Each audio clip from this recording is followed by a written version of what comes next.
তাহাজ্জুদের নামাজের পর বাংলায় দোয়া করা যাবে কিনা? দোয়া করা যাবে কিনা মানে দোয়ার জন্য আল্লাহর জমিনে যদি আপনি আমাকে প্রশ্ন করেন সবচেয়ে বেটার টাইম কোনটা দোয়ার জন্য, সবচেয়ে বেটার টাইম দোয়ার জন্য সবচেয়ে উপযুক্ত সময় হলো ভোর রাতের সময়টা, তাহাজ্জুদের সময়।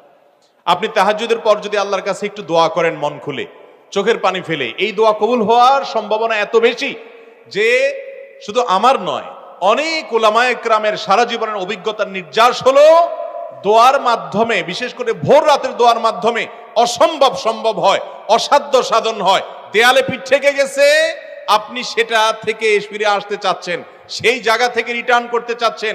আল্লাহর শপথ করে বলছি, ভোর রাতের দোয়ার চাইতে, তাহাজ্জুদের ওয়াক্তের দোয়ার চাইতে কার্যকর কোন সময় আর দ্বিতীয়টি। এজন্য ভোর রাতে দোয়া করার অভ্যাস করবেন।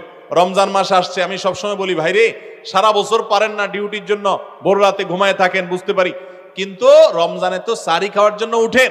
অতএব শুধু সাহরি খাওয়ার জন্য না উঠে, সাহরি খাওয়ার পাশাপাশি 10টা মিনিট টাইম নেবেন, একটা রুমে যে দরজা আটকে দিবেন, কেউ যেন নাই, সেখানে একটু আল্লাহর সাথে একটু কথা বলবেন।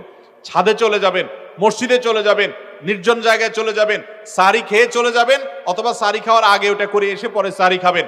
কিন্তু ভোর রাতের দোয়া যেন রমজানে মিস না হয়।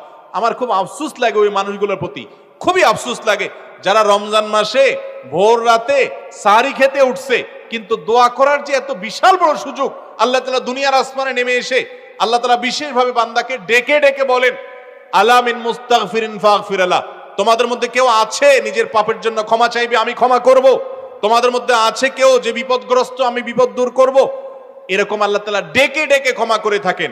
অতএব ভাইরা আমার, ব্যক্তিগত জীবনে অনেক মানুষকে দেখেছি, অনেক মানুষের কথা শুনেছি যে তার জীবনে এমন সমস্যা হয়েছে, সমাধানের কোনো পথ তার সামনে খোলা নাই, ভোর রাতের দোয়াটা অনবরত করতে থেকেছে, আল্লাহ তাআলা অলৌকিকভাবে পথ খুলে দিয়েছেন। এই জন্য রমজান মাস আসছে, আমি আপনাদেরকে আবেদন করব, আমি আবারও বলছি, যে মানুষ সাহরি খেতে উঠে একটিবারের জন্য দোয়া করে না, তার চেয়ে কপাল পোড়া আর কেউ না যে শুধু সাহরি খেলো। ভাই সাহরিও খান, পাশাপাশি 2-4 মিনিটের জন্য হলে দোয়া করেন, করবেন না ইনশাআল্লাহ? আল্লাহ আমাদেরকে তৌফিক দান করুন।